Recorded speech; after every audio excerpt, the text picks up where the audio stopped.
দেখো মালপোয়াগুলো কি সুন্দর ফুলছে।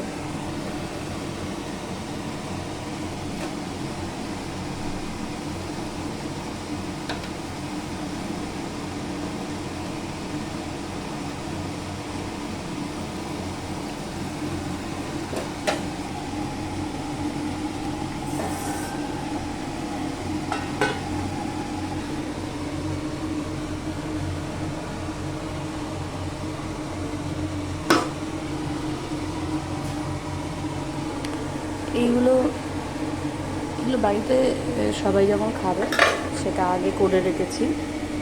ঠাকুরেরটা স্নান করে ফ্রেশ হয়ে তারপরে ঠাকুরেরটা বানাচ্ছি। এটা বাসন্তী পোলাও। কারোর যদি রেসিপি লাগে আমাকে বলো।